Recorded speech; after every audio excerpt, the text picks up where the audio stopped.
Hello friends, അസ്സാം വലൈക്കും. Welcome back to my channel. ഞാനിന്ന് ഉണ്ടാക്കാൻ പോകുന്നത് ഒരു കിലോ ബീഫ് കറി വയ്ക്കാമെന്ന് വിചാരിച്ചു. അത് സിമ്പിളായിട്ട് ഞാൻ കറി വയ്ക്കണം. അതായത് രാത്രി സാധനം നല്ല സവാളെല്ലാം വഴറ്റി ബീഫ് ഇട്ട് കഴിഞ്ഞാൽ നേരം വെളുത്താണ് അത് ഓപ്പൺ ചെയ്ത് നോക്കണം. കാരണം അവിടെ കിടന്ന് വെന്തോളും. അങ്ങനെ നേരം വെളുത്ത് അതെടുത്ത് നമുക്ക് എളുപ്പമുണ്ട്. കാരണം ബീഫൊക്കെ രാവിലെ കുക്കറിലിട്ട് വേവിക്കണ്ടേ, ഇങ്ങനെ നല്ല അടുപ്പിലല്ലേ വേവിക്കണം. അതെങ്ങനെയാണ് ഉണ്ടാക്കണതെന്ന് ഞാൻ കാണിച്ചു തരാം. എല്ലാവരും ചാനൽ ആദ്യമായിട്ട് കാണണമെങ്കിൽ സബ്സ്ക്രൈബ് ചെയ്യണം, ലൈക്ക് ചെയ്യണം, ഷെയർ ചെയ്യണം. ഒന്നും വീഡിയോസൊന്നും ഇടാൻ പറ്റണില്ല, എനിക്ക് കണ്ടൻറ്റുകളൊന്നുമില്ല. അപ്പോൾ ഞാൻ ഇടുന്ന വീഡിയോസുകളൊക്കെ നിങ്ങൾ കാണണം, സപ്പോർട്ട് ചെയ്യണം. അപ്പോൾ നമുക്ക് വീഡിയോയിലേക്ക് പോകാം. അപ്പോൾ ബീഫ് കറി വെക്കാനായിട്ട് ഞാൻ ഇതിനകത്ത് സവാള, ചെറുള്ളില്ലേ, ചുമന്നുള്ളി, ചെറുള്ളി, വെളുത്തുള്ളി, ഇഞ്ചി, പച്ചമുളക് ഇത്ര ഇട്ട് വഴറ്റാണ് കേട്ടോ. ഞാൻ എല്ലാം അടുപ്പത്ത് തന്നെ വയ്ക്കും. എനിക്ക് അടുപ്പത്ത് ഇങ്ങനെ ബീഫ് കറി, ചിക്കൻ കറി ഒക്കെ അടുപ്പത്ത് വയ്ക്കുമ്പോൾ ഉള്ള ടേസ്റ്റാണ് എനിക്കിഷ്ടം. ഞാൻ പരമാവധി എല്ലാ സാധനവും ഞാൻ അടുപ്പിൽ ഇങ്ങനെ ഗ്യാസിൽ വയ്ക്കാതെ ഇങ്ങനെ വാർക്കച്ചട്ടിയിലൊക്കെ ഇങ്ങനെ അടുപ്പത്ത് വയ്ക്കാൻ നോക്കും. അതുപോലെ വെളുത്തുള്ളിയും ചുമന്നുള്ളിയും ഇഞ്ചി ഞാൻ ചതച്ചിട്ടു. പക്ഷെ അങ്ങനെ ഒരുപാട് വലിയതായിട്ട് ചതച്ചിട്ടില്ല. പതുക്കെ ഒന്ന് ഇറച്ചിക്ക് ബീഫ് വേവാൻ കുറേ ടൈം എടുക്കില്ലേ, അപ്പോഴേക്കും അത് വെന്തുടഞ്ഞോളും. ചുമന്നുള്ളിയൊക്കെ ഇതാ ഇങ്ങനെ തന്നെ ഇട്ടിരിക്കണം. നമ്മൾ എപ്പോഴും അടുപ്പത്ത് വച്ചിട്ട് ഇങ്ങനെ അടുപ്പത്താണല്ലോ എല്ലാ സാധനവും വയ്ക്കണേ. വിറകടുപ്പിൽ വച്ച് നമ്മൾ എന്ത് സാധനം കുക്ക് ചെയ്താലും അതിൻ്റെ ടേസ്റ്റ് ഒരു പ്രത്യേക ടേസ്റ്റാണ്. പിന്നെ ഇങ്ങനെ ഈസി ആയിട്ട് സിമ്പിളായിട്ട് കുക്ക് ചെയ്യണ കാര്യങ്ങളൊക്കെയാണ് ഞാൻ കാണിച്ചത്. ഞാൻ വലിയ ഡെക്കറേഷനൊന്നുള്ള ആയിട്ട് കുക്കിങ്ങൊന്നുമില്ല. നമ്മൾ സാധാരണ നാട്ടിൻപുറത്തെ കുക്കിങ്ങാണ്, അത്രയൊക്കെ ഉള്ളൂ. അങ്ങനെ വല്ല ഡെക്കറേഷനൊന്നുമില്ല. അങ്ങനെ ഇപ്പോൾ സമയം ഞാൻ രാത്രിയാണ് വയ്ക്കണത്. ശനിയാഴ്ച രാത്രി ഒരു 10 മണിയൊക്കെ ആയപ്പോഴാണ് ഞാനിത് ഉണ്ടാക്കണത്. കാരണം രാവിലെ എണീക്കുമ്പോൾ തന്നെ ബ്രേക്ക്ഫാസ്റ്റിനൊക്കെ ബീഫ് അടുപ്പത്ത് വെച്ച് വേവിച്ച് എടുക്കാമെന്ന് പറഞ്ഞാൽ ഒരേ ടൈം എടുക്കൂലേ. അപ്പോൾ ഞാനിപ്പോൾ അത് വേവിച്ച് വയ്ക്കും. രാവിലെ പുട്ടൊക്കെ ഉണ്ടാക്കും. അതാണല്ലോ എളുപ്പം. പിന്നെ നാളെ രാവിലെ ചുമ്മാ ഇവിടെ നമ്മുടെ അടുത്തുള്ള സ്ഥലമാണ് ഇഞ്ചത്തോട്ടി തൂക്കുപാലൊക്കെ ചുമ്മാ മോളെയും കൊണ്ട് പോകാമെന്നൊക്കെ വിചാരിച്ചിരിക്കുക. അപ്പം രാവിലെ എണിച്ച് ഒരുപാട് തല്ലി പിടിച്ചുള്ള പണിയൊന്നും വേണ്ടല്ലോ. അപ്പോൾ മോനിപ്പോൾ വാങ്ങിച്ചു കൊടുക്കുന്നതാണ് ഇറച്ചി. 1 കിലോ ബീഫാണ് വാങ്ങിച്ചു വന്നേക്കണേ. അപ്പം കറി വെച്ചേക്കാണെങ്കിൽ രാവിലെ എണിക്കുമ്പോൾ എല്ലാം എളുപ്പമുണ്ടല്ലോ. ഇതാ ഒരുവിധം സവാള നന്നായിട്ട് മൂത്ത് വന്നിട്ടുണ്ട്. ഞാൻ 1 കിലോ ഇറച്ചിയൊക്കെ വെക്കുകയാണ് 1 തക്കാളി ആട്ടിടുള്ളൂ. 1 തക്കാളി ഇട്ട് ഒന്ന് വഴറ്റും. 1 തക്കാളി മതി എനിക്ക് ഒരുപാട് തക്കാളി ഇറച്ചിയിൽ എനിക്കിഷ്ടമല്ല. 1 തക്കാളി ഇട്ടു. അത് വഴറ്റി കഴിയുമ്പോൾ ഞാനിപ്പോൾ മസാലകളെല്ലാം എടുത്ത് വെച്ചു. കറിവേപ്പിലെല്ലാം മിക്സ് ചെയ്ത് വെച്ചെങ്ങനെയാണ്. ഗരം മസാലപ്പൊടി ഉണ്ട്, കുരുമുളക് പൊടി ഉണ്ട്, മുളക് പൊടി, മഞ്ഞൾപ്പൊടി, മല്ലിപ്പൊടി.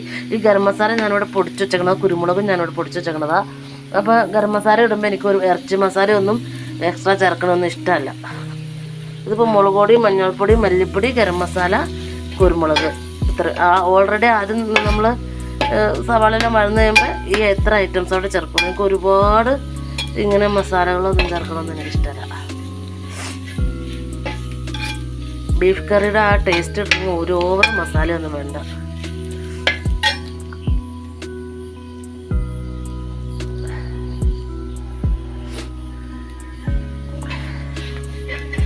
നല്ല വാർക്കച്ചട്ടി ചെയ്തുമ്പോൾ നല്ല ചൂടായിട്ടല്ലേ കിടക്കണേ, പെട്ടെന്ന് തന്നെ മൂത്തോളും.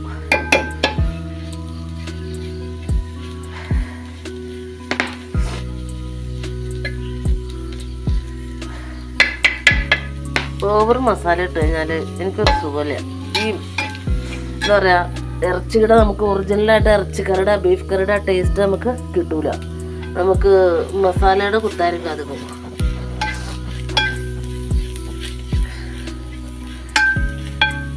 ഇതിപ്പോൾ ഞാൻ ഇച്ചിരി ഗരം മസാല ഇട്ടെങ്കിലും ഈ കറി വെന്ത് കഴിഞ്ഞ് കഴിയുമ്പോൾ നമ്മൾ ഇപ്പോൾ അടപ്പത്തുനിന്ന് വാങ്ങി വെക്കില്ലേ, വാങ്ങി വെക്കണതിന് ഒരു 1 മിനിറ്റ് മുമ്പ് ഞാൻ സ്വല്പം ഗരം മസാലയും കൂടെ ചേർക്കും കേട്ടോ. എന്നാലാണ് എനിക്കൊരു രസം, ഒരു ടേസ്റ്റ് വരുത്തുള്ളൂ. അപ്പോൾ നമ്മൾ മൂപ്പിച്ചിപ്പോൾ ഇടുമ്പോൾ ഇട്ടിട്ടുണ്ട് ഞാൻ കുറച്ച്. ഇനിയിപ്പോൾ വാങ്ങാൻ നേരത്തും കൂടെ കുറച്ചിടും.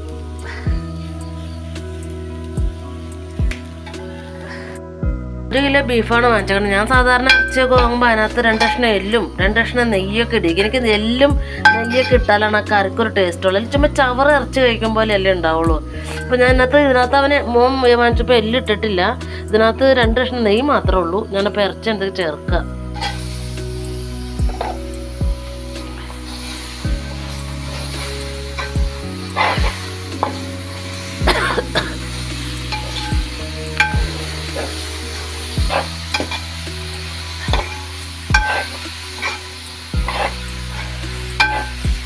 പിന്നെ രാവിലെ ആണ് കേട്ടോ ഞാൻ ഇത് ഓപ്പൺ ആക്കുള്ളത്. തീ കുറച്ച് ഇട്ടിട്ട് ഞാൻ മൂടി വെച്ചിട്ട് ഞാൻ പോയി കിടക്കും. അത് രാവിലെ വരുമ്പോഴേക്കും നന്നായിട്ട് വെന്ത് വറ്റിരിക്കാറ്. തീ ഒരുപാടില്ല, കനൽ മാത്രമേ ഉണ്ടാവുള്ളൂ. ആ ചൂടത്തിരുന്ന് ഇത് വെന്ത് വറ്റിരിക്കും. ഇനി ഉപ്പ് ചേർത്തിട്ടില്ല. ഞാൻ സവാള വറ്റുമ്പോൾ എല്ലാവരും ഉപ്പ് ചേർക്കാറുണ്ട്, പക്ഷെ ഞാൻ സവാള വറ്റുമ്പോൾ ഉപ്പ് ചേർക്കാറില്ല. ആവശ്യത്തിന് ഉപ്പൊക്കെ ചേർത്ത് നന്നായിട്ട് ഇളക്കിയിട്ടുണ്ട്. അതിനകത്ത് ഇച്ചിരി വെള്ളവും ചേർത്ത് നമുക്കിത് മൂടി വെച്ചേക്കാം. രാവിലെ എണീക്കുമ്പോഴേക്കും നല്ല വെന്ത്. ഇപ്പോൾ ഈ ക്യാമറയിൽ കാണുന്ന കളറല്ല കേട്ടോ, ശരിക്കും അത് നല്ല കളറുണ്ട്. ഇപ്പോൾ ഈ രാത്രിയാണ് ട്യൂബിൻ്റെ വലിച്ചത്. പിന്നെ അത്ര നല്ല അടിപൊളി ഫോണൊന്നും അല്ല എൻ്റെ. ക്യാമറ കാണുമ്പോൾ എനിക്കെന്തോ കളറില്ലാത്ത പോലെ ഫീൽ ചെയ്യണം. ഇത് ഞാൻ രാവിലെ കാണിച്ചു തരാവേ കറി. രാവിലെ ആകുമ്പോൾ ഇത് എങ്ങനെയാവും എന്നുള്ളത് ഞാൻ രാവിലെയാണ് ബാക്കി വീഡിയോസ് എടുക്കുന്നത്. ഞാൻ വിറകൊക്കെ വച്ചിട്ടുണ്ട്. അവിടെ ഇരുന്ന് കണ്ട ഇത്ര കനലിൽ ആ വിറകിലിരുന്നതങ്ങനെ വെന്ത് കുറുകിക്കോളും. ഇപ്പം തന്നെ തിളച്ച് അത്രയ്ക്ക് നല്ല ചൂടാണ് ഇതിന്. രാവിലെ വന്ന് നമ്മുടെ ഇത് നോക്കുമ്പോഴത്തെ അവസ്ഥ ഇതാണ്. കണ്ടോ, നല്ല സെറ്റായി വെന്ത് നല്ല കുറുകിരിപ്പുണ്ട്. ഇതാണ്. ഇതിനകത്ത് ഇച്ചിരി എന്താ പറയുക, ഗരം മസാലപ്പൊടി കൂടെ ചേർത്ത് നമ്മൾ വെച്ച് കഴിയുമ്പോൾ ഒന്ന് ചൂടാക്കി എടുക്കണമല്ലോ. അപ്പം ഇച്ചിരി ഗരം മസാലപ്പൊടി കൂടെ ചേർത്ത് അത് സെറ്റാക്കി. ഇതാണ് എൻ്റെ ബീഫ് കറി. രാത്രി എല്ലാം ഇട്ട് അങ്ങ് അടുപ്പത്തേക്ക് വെച്ചിരുന്ന രാവിലെ അമ്മയ്ക്ക് അടുപ്പൊക്കെ ഇട്ട് ഈ അവസ്ഥയിലിരിക്കും. അപ്പോൾ എല്ലാവർക്കും എൻ്റെ ഡിഷ് ഇഷ്ടമായെങ്കിൽ, എൻ്റെ ബീഫ് കറി ഇഷ്ടമായെങ്കിൽ ഇതൊന്ന് ട്രൈ ചെയ്ത് നോക്കണം. സൂപ്പർ ടേസ്റ്റാണ്. അതുകൊണ്ട് അപ്പോൾ ഇനിയും പുതിയ വീഡിയോ ആയിട്ട് വരുന്നവരെ ടാറ്റാ, അസ്സലാമു അലൈക്കും. അങ്ങനെ ഫൈനൽ സ്റ്റേജായി. ഇച്ചിരി ഗരം മസാലയൊക്കെ ഇട്ട് നേരം എടുത്ത് കഴിഞ്ഞപ്പോൾ ബീഫിൻ്റെ അവസ്ഥ ഇതാണ്. ഇച്ചിരി കറിവേപ്പില, ഇച്ചിരി ഗരം മസാലപ്പൊടി ഇട്ട് കൊടുത്ത് ഒന്ന് ചൂടാക്കാൻ വെച്ചേക്കാണ്. നല്ല വെന്ത് നല്ല സെറ്റായിട്ടിരിപ്പുണ്ടായിരുന്നു. നമ്മൾ രാവിലെ വന്നു കഴിഞ്ഞപ്പോൾ ഇത് പുട്ടിനൊക്കെ ഇത്രയും ചാറ് വേണം. ഇതിങ്ങനെ ഇത്രയും കൊഴുപ്പിന് ഉണ്ടെങ്കിലേ കഴിക്കാൻ പറ്റുള്ളൂ. പുട്ടിലല്ലെങ്കിൽ നമുക്ക് ഇറങ്ങിപ്പോല. ഇന്ന് പുട്ടാണ്. അപ്പം പുട്ടിന് വേണ്ടിയിട്ടുള്ള കറിയാണ്. നല്ല സെറ്റായിട്ടുണ്ട്. എല്ലാവരും ട്രൈ ചെയ്ത് നോക്കണം. പിന്നെ ആദ്യമായിട്ടാണ് എൻ്റെ ചാനൽ കാണുന്നതെങ്കിൽ എല്ലാവരും സബ്സ്ക്രൈബ് ചെയ്യണം, ലൈക്ക് ചെയ്യണം, സപ്പോർട്ട് ചെയ്യണം. പിന്നെ കമൻറ്റൊക്കെ പറയണം. ഇഷ്ടമായെങ്കിൽ നിങ്ങളിത് കുക്ക് ചെയ്ത് നോക്കിയെങ്കിൽ. നമ്മൾ രാത്രി ഇപ്പോൾ ഫ്രിഡ്ജിലൊന്ന് ഇറച്ചെടുത്ത് വെക്കണ്ട. പിന്നെ അത് രാവിലെ ഒന്ന് ഐസ് കളയാൻ വെള്ളത്തിലിട്ട് വെക്കണ്ട, ഒന്നും വേണ്ട. രാത്രി തന്നെ അത് നുറുക്കി കഴുകി വാരി എല്ലാം ചെയ്ത് ആ കനലടുപ്പിലേക്ക് വച്ചിരുന്ന അത് അവിടെ ഇരുന്ന് നേരം എടുത്തല്ല വെന്ത് നല്ല സെറ്റായിട്ടിരിപ്പുണ്ടാവും. ഇത് ചൂടാണ്, അല്ലെങ്കിൽ ഒരു ബീഫ് എടുത്ത്, കാരണം അതുപോലെ സോഫ്റ്റായിട്ട് വെന്തിട്ടുണ്ട്.